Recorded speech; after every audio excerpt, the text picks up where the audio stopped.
खबर हिमाचल प्रदेश के धर्मशाला से आ रही है, जहां कलाकारों ने अपनी कला का जादू बिखेरना शुरू कर दिया है। जी हां, देश के विभिन्न राज्यों से आए कलाकारों ने स्मार्ट सिटी धर्मशाला की दीवारों पर अपनी कला का जादू बिखेरना शुरू कर दिया है। जहां री इमेजिन धर्मशाला दी आर्ट कैंपेन के तहत देश के विभिन्न कोनों से आए युवा कलाकार अपनी कला के हुनर को शहर की दीवारों पर उकेर रहे हैं। आपको बता दें कि अभियान के तहत नगर निगम की ओर से शहर में दीवारों को चिन्हित किया गया है, जिन पर अलग अलग थीम की चित्रकारी का जिम्मा देश के विभिन्न राज्यों से धर्मशाला पहुंचे युवाओं को सौंपा गया है। कैंपेन का उद्देश्य प्रदेश की शीतकालीन राजधानी धर्मशाला की खूबसूरती में चार चांद लगाना है, जिसके लिए नगर निगम प्रशासन ने पहल की है। सो बेसिकली हमारी आइडिया था कि reimagining sustainability and environment and how to take care of your own city through art.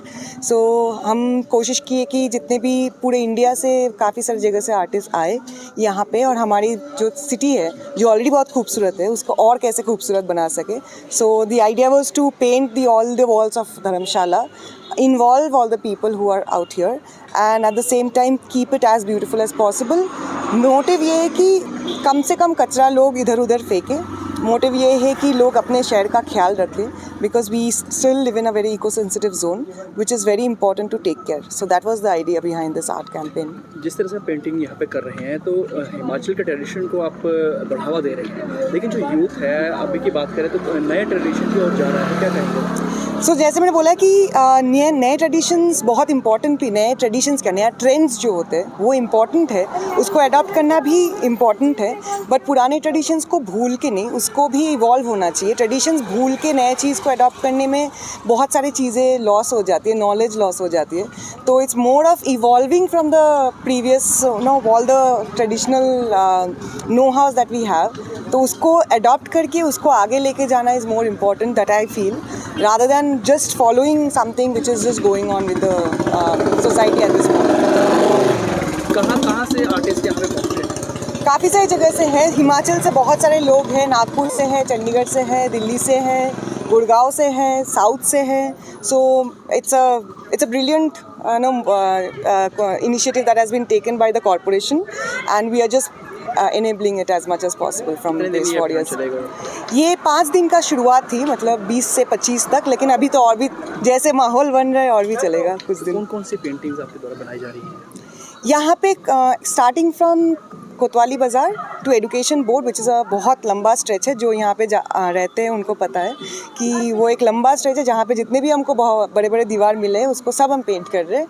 लोग ये वाला अभी जहाँ पे खड़े हैं ये एजुकेशन बोर्ड वाला रास्ता है, यहाँ से जितने भी स्टूडेंट्स कॉलेज स्टूडेंट्स सब पास ऑन करते हैं। हम कोशिश कर रहे हैं कि सब यहाँ पे इन्वॉल्व हो जाए, जितने भी वॉल्स हैं यहाँ पे पेंट करने के लिए।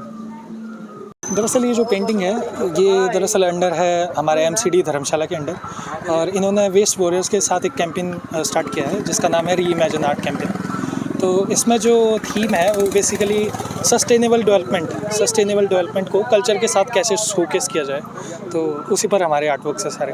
तो आप जैसे कि देख सकते हैं ये हमारे कल्चर से रिलेटेड आर्टवर्क्स है। इसमें देवता का मुख है ये, और उसको सस्टेनेबल डेवलपमेंट के साथ दिखाने के लिए हमने ग्रीन एनर्जी और अलग अलग टाइप की चीज़ों को शोकेस किया है। पेंटिंग से लोगों को किस तरह का मैसेज देंगे? एक तो हम कल्चर के प्रति लोगों को जागरूक करना चाहते हैं, क्योंकि अब स्मार्टफोन का वो है ज़माना है, तो लोग ज़्यादातर क्या है कि अपने स्मार्टफोन में घुसे रहते हैं, अपनी संस्कृति को लोग भूलते जा रहे हैं। लोग नेचर के बीच में कम टाइम बिताते हैं। तो पर आर्ट के स्टूडेंट्स का तो मकसद ही ये रहता है कि वो टेक्नोलॉजी से थोड़ा कट के रहें और प्रकृति के बीच ज़्यादा समय बिताएं। तो इसलिए ये सब आर्ट वर्क। जो लोकल पीपल हैं उनसे क्या अपील करना चाहेंगे आप? उनसे यही है कि हम लोग वेस्ट वॉरियर्स के साथ काम कर रहे हैं, तो बस यही कहना चाहूँगा कि कम से कम कचरा फैलाएं, और बाहर से कोई टूरिस्ट आता है वो गंदा करता है, कचरा करता है, तो आप उसको रोकें और उनको भी मतलब सलाह दें कि कचरा बाहर ऐसे खुले में ना फेंकें, कचरे को कूड़ेदान में डालें अच्छे से, और तभी हमारा मतलब जो प्रदेश है वो स्वच्छ रहेगा, साफ़ सुथरा रहेगा।